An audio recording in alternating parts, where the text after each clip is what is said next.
نماز تراویح کے تعلق سے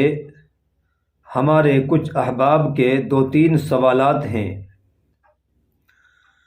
جن کے جوابات دینا میں ضروری سمجھتا ہوں۔ پہلا سوال تو یہ ہے کہ نماز تراویح کی نیت کس طریقے سے کرنی چاہیے۔ دوسرا سوال یہ ہے کہ نماز تراویح کی نیت آیا ہر 2 رکعت پر کرنی پڑے گی یا پھر جو 20 رکعت تراویح پڑھی جاتی ہیں کیا ایک ساتھ 20 رکعت کی نیت کر لینا بھی کافی ہے۔ اور تیسرا سوال یہ ہے کہ اگر کسی آدمی کی کسی نمازی کی 2 رکعت 4 رکعت یا 6 رکعت تراویح رہ جائیں تو ایسی صورت میں وہ آتا ہے، نماز میں مشغول ہوتا ہے، اپنی عشاء کی نماز پڑھتا ہے، سنت پڑھتا ہے، اور اس کے بعد اب وہ ان چھٹی ہوئی رکعتوں کو پہلے پڑھے یا تراویح کے اندر امام صاحب کے ساتھ شامل ہو جائے۔ تو دیکھیے، پہلا سوال جہاں تک تعلق ہے نماز تراویح کی نیت کا، تو اس سلسلے میں یاد رکھیں کہ نیت کہتے ہیں دل کے ارادے کو۔ نیت دل کے ارادے کا نام ہے۔ آپ نے یہ نیت کر لی کہ میں تراویح کی نماز پڑھ رہا ہوں امام صاحب کے پیچھے، تو بس اتنا کہہ لینا آپ کا کافی ہے، لیکن زبان سے نیت کے الفاظ ادا کر لینا بہتر ہے۔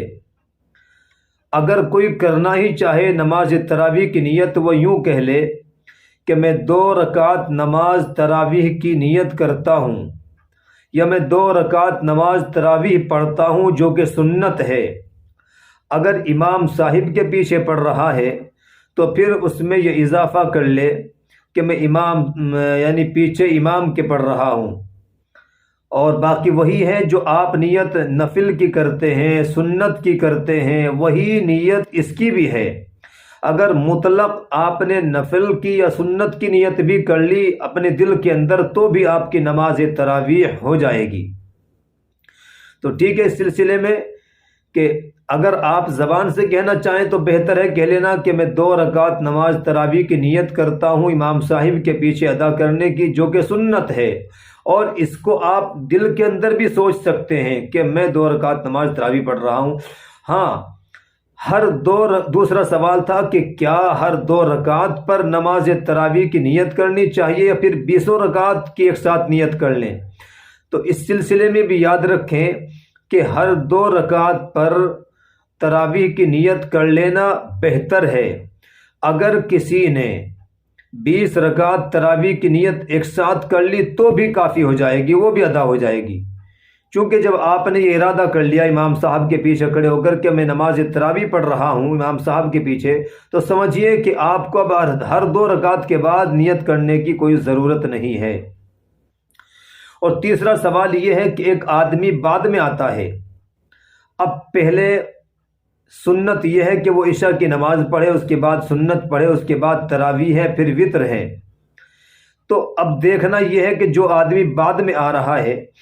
پہلے تو وہ اپنی عشاء کی نماز پڑھ لے، اس کی سنت پڑھ لے، اس کے بعد اگر اس کی 2 رکعت 4 رکعت یا 6 رکعت تراویح چھوٹ گئی ہے تو وہ پہلے، اگر اس کو یہ اندازہ ہو کہ اگر میں یہ چھٹی ہوئی تراویح پڑھنے کے اندر مشغول ہو گیا تو میری اور رکعتیں چھوٹ جائیں گی، تو اس کو چاہیے کہ وہ ان کو وہیں پر چھوڑ دے اور امام صاحب کے ساتھ شامل ہو جائے، اور پھر امام کے ساتھ پوری نماز تراویح کو ادا کر لے، اس کے بعد پھر وتر بھی ادا کر لے،